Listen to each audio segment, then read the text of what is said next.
Dear Abu Azmi, I hope this letter finds you well. I recently came across your comments on Mughal Emperor Aurangzeb.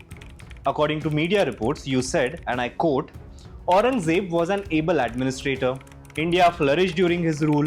He should not be viewed simply as a cruel ruler, but rather as a great administrator who also built temples. During Aurangzeb's reign, India's borders reached Afghanistan and Burma. I do not believe that the battle between Chhatrapati Sambhaji Maharaj and Aurangzeb was about religion. It was a political battle. Firstly, I acknowledge that even Aurangzeb must have had some qualities. But history remembers him not for his administrative skills but for his tyranny. His own family bore the brunt of his ruthlessness. Forget the Hindu population under his empire. He waged a brutal war of succession, killing his brothers, including Dara Shikoh, who championed religious harmony. He executed his younger brother Murad Baksh and imprisoned his father Shah Jahan until death. The able administrator you defend ordered the demolition of temples, including Kashi Vishwanath in Varanasi, Krishna Janmabhoomi in Mathura, and Keshav Temple in Karauli, even replacing some temples with mosques. He reintroduced the jizya tax on non-Muslims in 1679, reversing Akbar's progressive policies. This was nothing short of financial oppression and religious discrimination. And yet, you claim Aurangzeb's wars were not religious but purely political. Listen to the facts.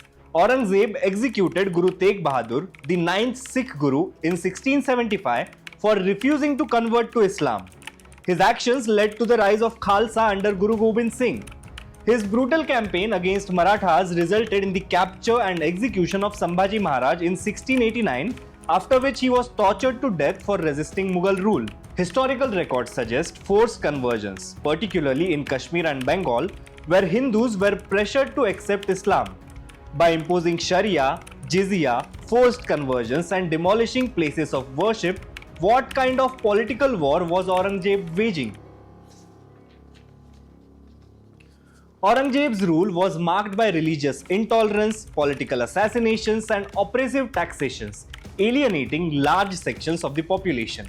His policies ultimately weakened the Mughal Empire and accelerated its decline in the 18th century. Yet you, a democratically elected representative, choose to glorify him with blatantly false claims. I wonder, what do you gain from such polarizing statements?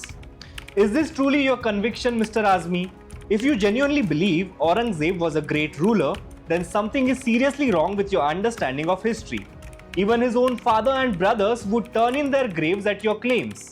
But perhaps this isn't about conviction. Perhaps this is about political convenience, a distraction tactic. Politicians often use history to divert public attention from real issues, so people don't question their governance. For over 2 decades, you have represented Mankhurd Shivajinagar constituency. Do we really need to remind you of the dire state of your constituency?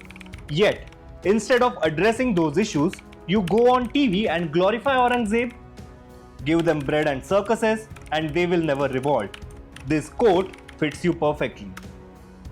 The Muslim youth in your constituency lacks representation in government and private institutions.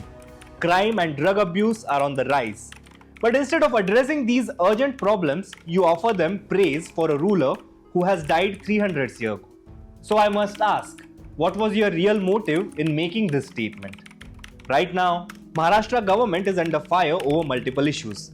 The resignation of Minister Dhananjay Munde, the picture of the brutal murder of Santosh Deshmukh, Prashant Koratkar's distasteful remarks on Chhatrapati Shivaji Maharaj, corruption allegations against the previous government, and yet you have handed them a golden opportunity to shift the focus away from these burning issues.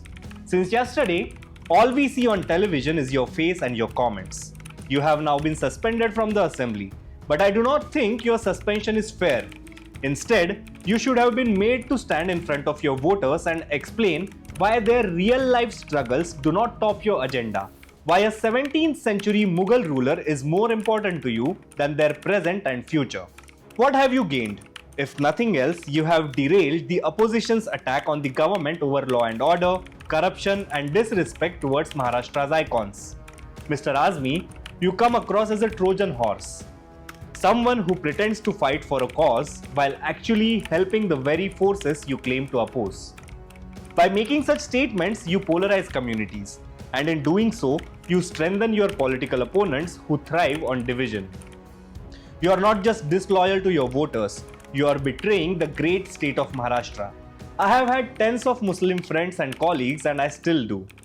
But none of them have once praised Aurangzeb. They don't care about him. Their present, their future, their jobs, their families, these matter to them more than a 17th century ruler. But you, sir, mislead your voters.